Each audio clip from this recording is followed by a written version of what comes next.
We have some breaking news coming in right now. Just in the last few minutes, we are learning that Columbia University will give in to demands from the Trump administration in order to restore hundreds of millions of dollars in federal funding. It appears that in some way, shape, or form, Columbia has agreed to pretty much all of the president's demands, including banning mask wearing, a new definition of anti-Semitism, and reforms to the admissions process, and as well putting the Middle Eastern Studies Department under so-called academic receivership. It is all in response to last year's widespread protests at Columbia, massive encampments and demonstrators temporarily seizing a campus building.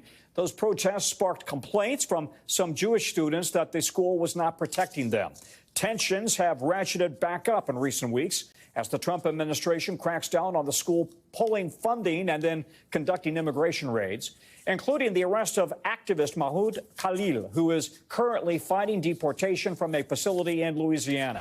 NBC's Antonia Hilton is outside Columbia's New York City campus. Antonia, break down how far Columbia is apparently willing to go in terms of agreeing to the administration's demands to get the money back.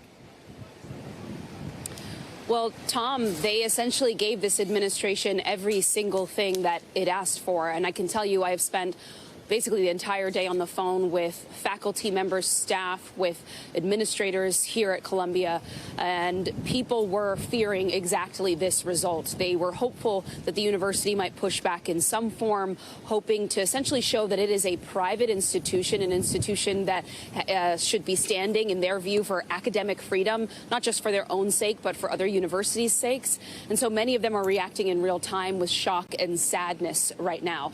You laid out some of the critical ones here. A new definition of anti-Semitism adopted after all of the protests and controversy that we've seen on campus over the past year. The changes potentially to the field of Middle Eastern, South Asian, and African studies here. And really what is at the core of the concern for people within and outside of Columbia is what effect this might have on free speech and debate here. Take a listen to some of a conversation that I had with the president of the American Association of University Professors. They have 60 schools on a list, and they're going to go right down that list. And they are going to threaten each one of those schools with massive cuts unless those schools allow extreme interference in the operations of those schools run by driven by the ideology of the Trump administration. In other words, Tom, in his view and many other professors that I've spoken to today, Columbia is just the first, but certainly not the last school that is going to receive a demand letter like this one. Talk to us about this demand that Columbia is giving into, in part, to put its Middle Eastern and Southeastern and South Asian African studies under the same kind of probationary period, announcing that they're installing a new provost to conduct a review. So what are the implications for that new department and the independence of educational departments like that across Columbia, but also other schools? There are major implications for independence and academic freedom here, and this is really the central. This is the demand that most concerns academics, researchers, professors here on campus.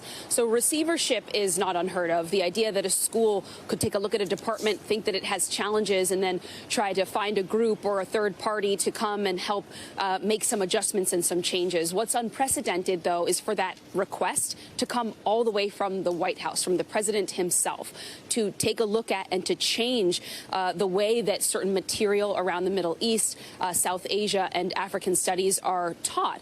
And the kind of powers this unnamed administrator, at least as of now, will get means that not only are they determining what students are going to teach, but also, who gets tenure, who's hired and fired. And all of that is of major concern to academics here who want to believe that here at the school, all the leadership here that have built the relationships, had decades of experience under their belt, that they have a say in how their departments are run. The fear is that this could just be the beginning. It starts with this one department, but that other departments could be under scrutiny and other schools could lose control of the way they talk about important subjects, Tom.